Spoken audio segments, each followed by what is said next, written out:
All right, so we're back. This is the second part for the nervous tissue videos. We still need to go over this little flow chart, which is how the professor drew it. If you look at the book, it's a little different. So the way that he drew it, and I think that he was hinting at this, is that the book is slightly misleading with the way that they actually depict the CNS and the PNS. You want to think of the CNS, or the central nervous system, as on top, very main very main system, as opposed to having it lateral to peripheral nervous system. So you have the central nervous system first. Sorry that I'm wobbling a lot. Then the peripheral nervous system, and the peripheral nervous system actually then branches out normally, as you see on the book, to sensory or afferent division. Then you have your motor division or efferent division. You see these little red arrows pointing upwards. It's a way of signifying that the sensory division or afferent division is the one that receives information, sends it to the peripheral nervous system, and the peripheral nervous system then sends that information to the central nervous system. So these arrows, when you see them on the book, they shouldn't all be pointing downwards. It's better to visualize them as the sensory division all the way on the left. You see on the book here, these should actually be pointing upwards, right? Going to the peripheral nervous system and then up to the central nervous system. The motor division, using the motor neurons, or the efferent division, is the one that that's where you see the output. That's step number 3. And I'm going to try to go over an example that hopefully is suitable to what we're learning, something that we've all gone through. And but first, let's define what sensory or afferent division is.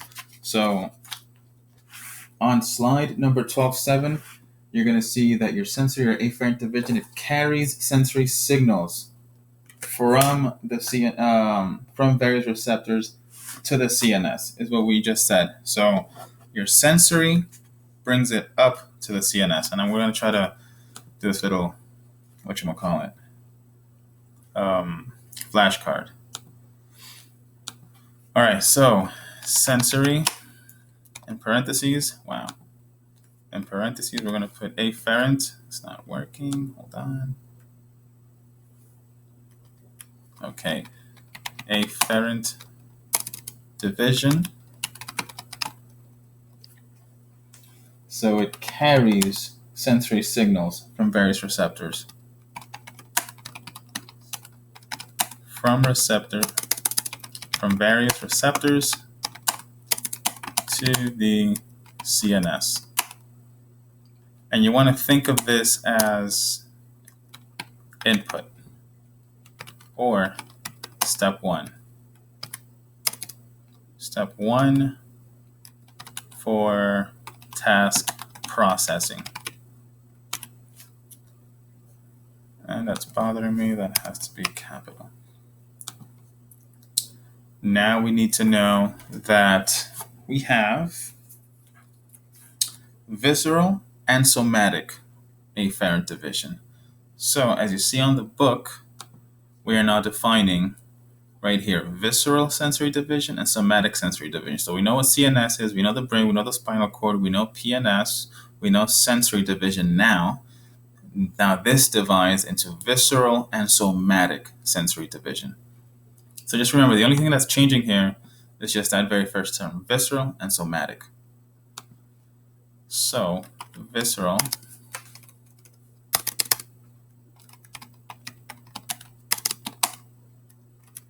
I'm just going to put SD for sensory division.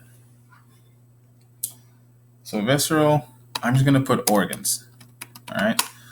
So you have receptors in your organs, your liver, pretty much any system, right? So your stomach, your kidneys, anything that's maintaining homeostasis, all of those receptors that are actually sensing a change, like your baroreceptors that measure a change in your pressure, thermoreceptors that sense a change in temperature in your blood or anywhere else really on your skin. These are all in the visceral sensory division. All right. So organs, and I'm going to put slash tissue send signals. And I'm going to put CNS. Okay. But on the book, it says carry signals from the viscera of the thoracic and abdominal cavities. Let's just stick to that, actually.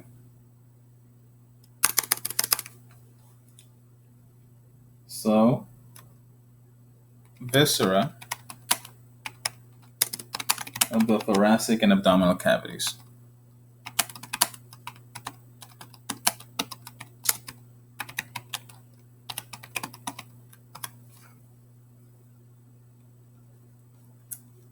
And now for somatic sensory division, carry signals from the skin, muscle, bones, and joints.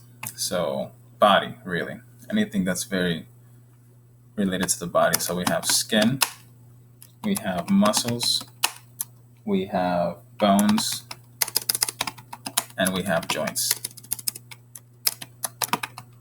Jesus Christ. And these are just the signals that are carried there, or from there, sorry. And that was that. So we did visceral sensory division, somatic. Now we're going to look at the motor division. Now, the way that he drew it, remember, on the board. So these two, visceral and somatic sensory division, bring the signal up to your peripheral nervous system, right? From down here, you can see my mouse, all the way to sensory afferent division, and then all the way to PNS, all the way to central nervous system. And then for task number 2, remember, first task is receiving information. The second step of the task is processing it. So the central nervous system processes the information with your interneurons. And then step number 3, it carries out the command, and that goes back to the peripheral nervous system down here, and then out to the motor division. And the motor division, just like the sensory division, is split into visceral motor division and somatic motor division. So up here, we're going to put visceral motor division. I'm just going to put MD. Book says, carries signals to glands, cardiac muscle, and smooth muscle. So carries signal to glands, cardiac muscle, and smooth muscle.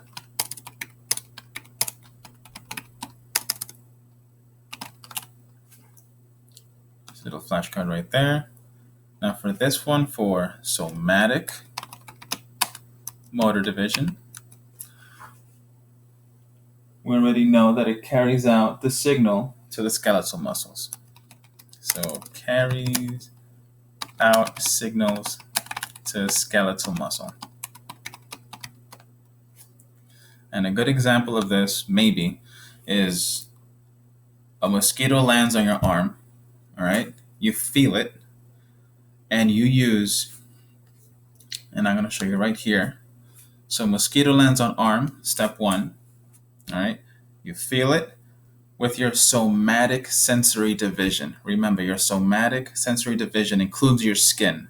So you feel that with that sensory division right here. Once it's there, that signal is carried out to the sensory division right here. That's carried to the peripheral nervous system. That's carried out to the central nervous system. And here you have your interneurons. Remember, down here you have your sensory neurons, right? Sensory neurons, more sensory neurons. Now here we have your interneurons. Then that carries out the message down to your motor division, for your motor or efferent neurons, down to the somatic motor division for you to actually slap the mosquito away. So your, mosquito lands, you feel it, sends it to the brain. Brain says, get the mosquito out of there, sends a signal to your muscles, skeletal muscles, and you get that thing out of there. So that's kind of like the